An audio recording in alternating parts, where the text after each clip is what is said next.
It's been a while since the last time, so it might not fit. Don't worry, we'll make it work. Just relax. I said this to my ex-wife, whom I thought I had parted with, as she looked worriedly at me. Think it'll fit? It just barely did. Sharing this conversation with my ex-wife, I cherished this happy moment and couldn't help but smile. My name is Matt. I work in IT. Feeling the strain of sitting at a computer every day, I've recently started walking a block to get some exercise. Today, I left work early, and the sky is bathed in the colors of the setting sun. Walking down a quiet main street, I caught a glimpse of my reflection in a shop window. I made her eyes smile at my slightly wrinkled suit and checked my hair. There was an empty earrings hole. Maybe it's starting to close up. I really should wear something in it. I smirked. It's not prohibited at work, and I thought maybe I should wear something subtle. Realizing I had finally come to terms with the thought, I laughed at myself. The reason I got earrings. It was because of my wife. Note my ex-wife, Karen, who couldn't wear her wedding ring all the time. She wanted to wear earrings instead. When she said she couldn't wear it, it might be misleading. According to Karen, wearing it on my finger, I might lose it, and it gets dirty, doesn't it? I want to take care of the ring you got me, Matt, she said. So, we decided to wear less tarnishing earrings in place of our wedding rings. Neither Karen or I had ever gotten earrings before, and we both shouted in pain when we did. Together, we continued to wear subtle yellow stone earrings, saying ouch and it hurts. To say it myself might sound boastful, but Karen is stunningly beautiful, kind-hearted, and responsible. We attended the same college, and she even led a club. We dated from our college years, and she's always been there, pulling me along, and that's how I fell for her. After getting jogs, we get married and lived happily for 3 years. To clarify, it's not that we grew to dislike each other and then divorced. The reason for our divorce was, in a way, a difference in values or perspective. To put it simply, intimacy faded. In our 3rd year of marriage, we both settled down at work and I wanted kids soon. Karen said she loved children, and I believed ours would be adorable. But just as I had that thought, Karen began to distance herself from me. I thought it might be an emotional or physical problem on my end, so I initially dismissed it. But when it became clear that she was avoiding intimacy, I decided to talk to Karen. Karen, you've been avoiding me lately. Can you tell me why? Huh? You know, communication shouldn't be one-sided. If I've done something to upset you, I'd like to fix it. At that time, I thought there might be an issue with me. The two of us get along well, and Karen is always sweet to me. So I thought maybe it's a matter of technique. But then, I received an unexpected response from Karen.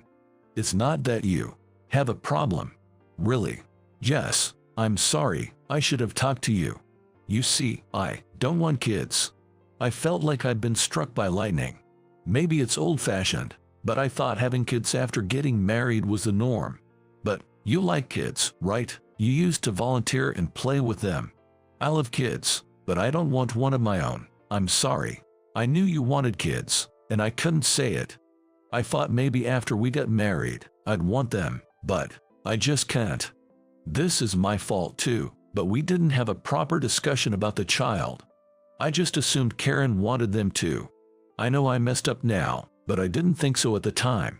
I love Karen, of course, but is there a point in a marriage without children? I started to think that it wouldn't be different from just being lovers.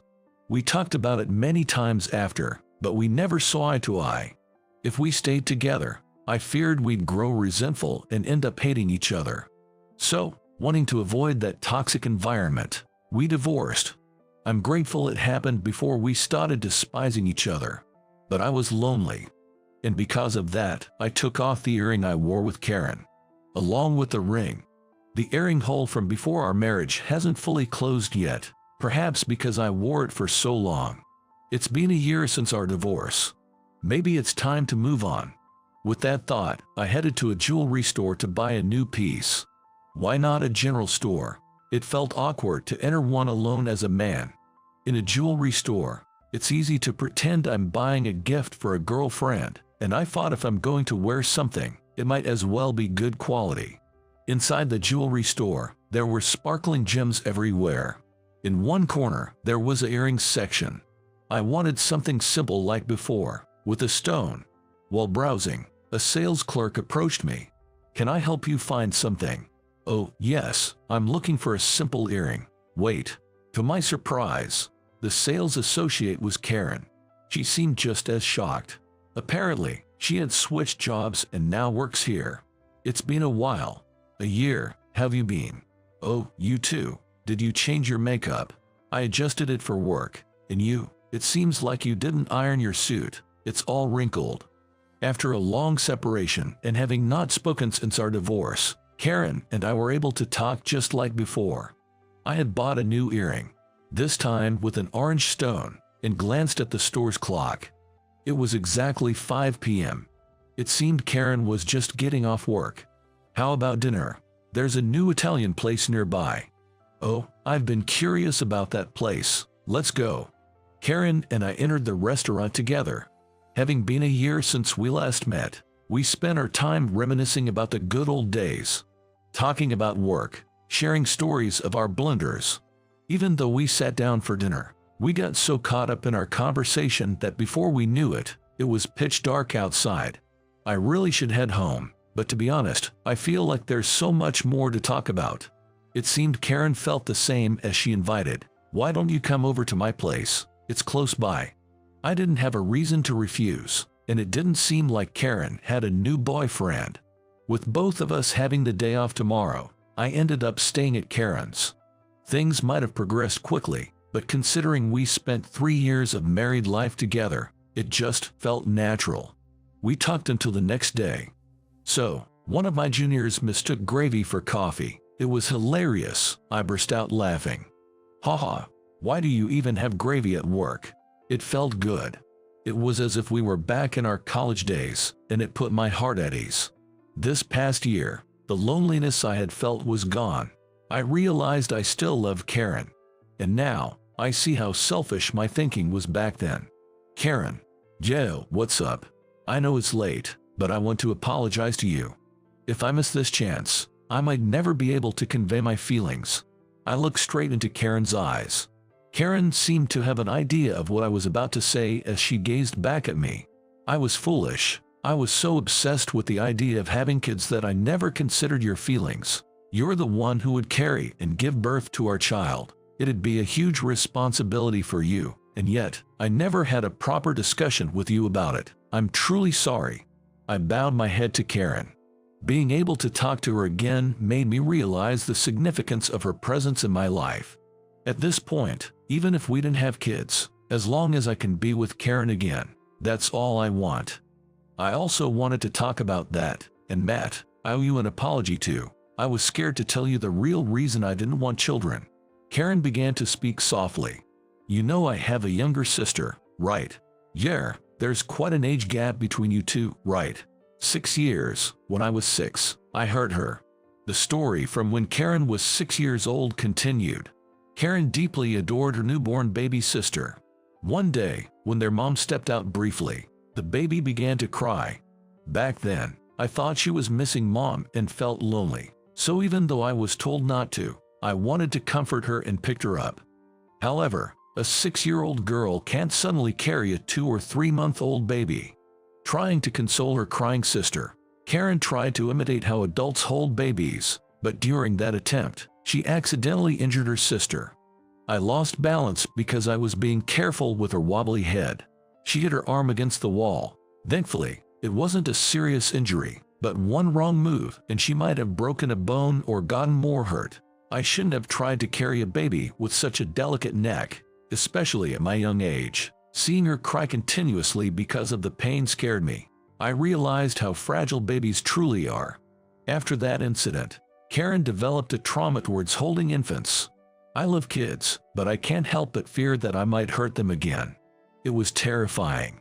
As Karen lowered her head and whispered these words, she looked up at me. But something changed in me. In the past year since her divorce, it turns out that Karen's sister, April, had given birth. It was around 6 months ago, and Karen met her nephew. April asked me to hold him. I resisted with all my might. But April said, "You're still haunted by the past, aren't you? I know you love kids. It's okay. As long as you love the child, you won't hurt him, because you're a kind soul." Taking advice from a nurse on how to hold the baby, Karen held her nephew and was captivated by his angelic smile. He was so adorable and delicate. Holding him, I felt how precious a baby truly is, and it reminded me of you, Matt. I did want to have a baby with you. After the divorce, I regretted it. I just listened quietly, deeply respecting Karen for overcoming her long-held trauma. Karen somehow managed to overcome the trauma she had been carrying for so long. What might seem trivial to others was a significant step for her. Knowing she thought of me as she took that step warmed my heart. I know it's presumptuous, but I want to be with you again. I feel the same way. Our eyes met. The time span of a year showed us how much we genuinely cared for each other. I still love Karen, and she still loves me. I want us to be together again. That's what I felt. Haha, I guess. If we're getting back together, I didn't need to buy these earrings. I took out the earrings with orange stone I bought today from my bag. If I'm with Karen, I can wear what I used to every day. Shrugging about its newfound redundancy, she said, "Actually, I bought the same one." What? Karen laughed as she took out the exact earrings. If we're getting remarried, our commemorative earrings should be our second set, right? I couldn't help but laugh. It had been a while since we wore earrings. Come to think of it, Karen was the one who put on my previous earrings. "Hey, put it on for me, please." Karen showed her ear, pleading. I found it endearing and moved closer to her, saying, all right. But it's been so long, it might not fit." "It's okay, everything will be fine. Just relax," I said as I touched Karen's earlobe and put an earring through it. "You think it'll go through?" It was a close call. Really? Glad it wasn't closed up. Now, Karen puts an earring through my ear.